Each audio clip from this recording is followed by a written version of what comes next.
আপনারা এবং সামিরা ভাবির একটা ছবি পাওয়া গেছে বেডে। ওটা সামিরা ভাবি না, ওটা সামিরা ভাবি না। সালমান নাই বিধায় আমার সব কাজগুলো কোনোটাতে পরিপূর্ণ পাই না।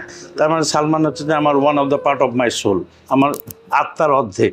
তোমার মা আরেক জায়গায় একটা বেগতিক অবস্থায় আছে, ওইখান থেকে তোমার মাকে তুমি নিয়ে আসতেছো, তাহলে তুমি মরবা না আমি মরবো। আসলে সালমানের ব্যাপারটা নিয়ে একটা ইমোশনাল কাজ করে সবসময়, যার জন্য আমি সালমানের বিষয়ে কোনো কথা আর বলি না, কিংবা বলতেও চাই না।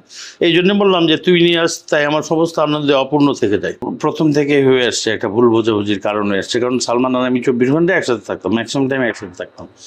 সালমানের যখন এই ঘটনাগুলো ঘটে তখন আমি ছিলাম না, আমি ছিলাম বগুড়াতে, ঢাকার বাইরে। যাই হোক, এখন কথা হলো যে আমরা প্রশাসনের প্রতি একটা বিশ্বাস, প্রশাসনের প্রতি একটা সম্মান রেখেই বলছি, বাংলাদেশের এমন কোনো প্রশাসন নেই যারা তদন্ত করেনি। পুলিশ ডিপার্টমেন্ট বলেন, সিআইডি বলেন, ডিবি বলেন, পিবিআই বলেন, তাই না? তো এখন কথা হলো যে সবাই তো একটা রেজাল্ট দিয়ে আসছে, তাই না, যে সুইসাইড করেছেন উনি। তো এখন এটা যদি মনে করেন আপনি জোর করে যদি কারোর উপর দোষারোপ করতে যান, তাহলে তো হবে না। তাহলে কি বাংলাদেশে এই কয়েকটা ডিপার্টমেন্ট সবাই মিথ্যা? আপনি সালমান শাহের বন্ধু ছিলেন, অবশ্যই ভালো বন্ধু ছিলেন।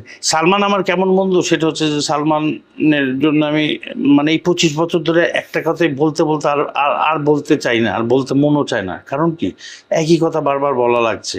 কারণ হচ্ছে যে সালমানের মৃত্যুবার্ষিকীর সময় এই কাজগুলো বেশি হয়, সালমানের জন্মদিবসেও এই কাজগুলো বেশি হয়, সব সাংবাদিকরা আমাদের কাছে আসে। আমার কথা হচ্ছে 25 বছর ধরে একই কথাই বলে আসছি, তাই না? তো আমার কথা হচ্ছে যে ছোট্ট কথাতে আমি বুঝিয়ে দিতে যাই যে সালমানের ব্যাপারে, সালমান আমার কীরকম বন্ধু। তুই নেই আজ, তাই আমার সমস্ত আনন্দই অপূর্ণ থেকে যায়। তার মানে সালমান হচ্ছে যে আমার one of the part of my soul, আমার আত্মার অর্ধেক। সালমান নাই বিধায় আমার সব কাজগুলো কোনোটাতে পরিপূর্ণ পাই না। এখনো এফডিসিতে ঢুকলেই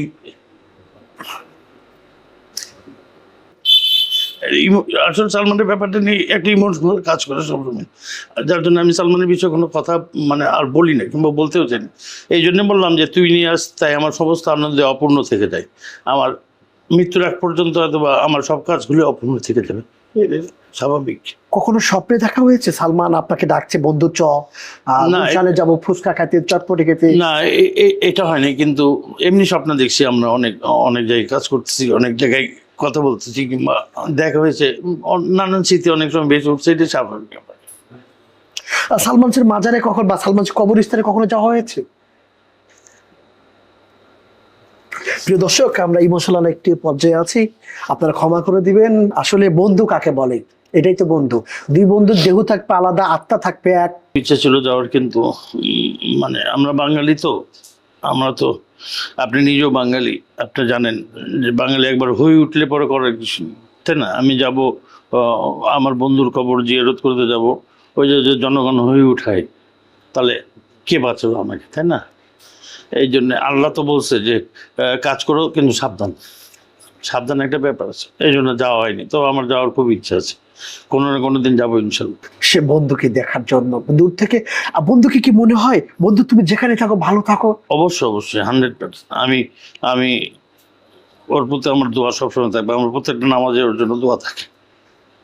আচ্ছা, এত লোক বাদে আপনার দিকে কেন আঙ্গুল তুলেন নীলা চৌধুরী? এটা আসলে ওনার ব্যক্তিগত ব্যাপার। উনি হচ্ছে যে উনি কীরকম মানুষ, উনি কীরকমভাবে কী করছে আপনারা খুব ভালোভাবে জানেন। ওনাকে নিয়ে ঘাটলে আপনারা বুঝবেন উনি কীরকম ধরনের মানুষ। উনি চিন্তা করছে জনকে যদি ফাঁসানো যায়, জনকে যদি জড়ানো যায়, তাহলে ঘটনাটা আরও সুস্থ হবে, আরও সুন্দর হবে, আরও যোগপূর্ণ হবে।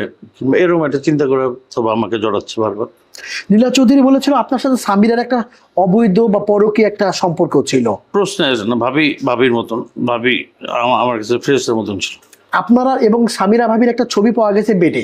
ওটা সামিরা ভাবি না, ওটা সামিরা ভাবি না, ওটা সালমানে উঠেছিল। ওটা হচ্ছে যে একটা নায়িকা ছিল সাবরিনা, ওই নায়িকার সাথে আমার একটা শুটিং ছিল, আশা ভালোবাসা ছবিতেই। ওইটা হচ্ছে যে ছোট্ট আহমেদের ছবি।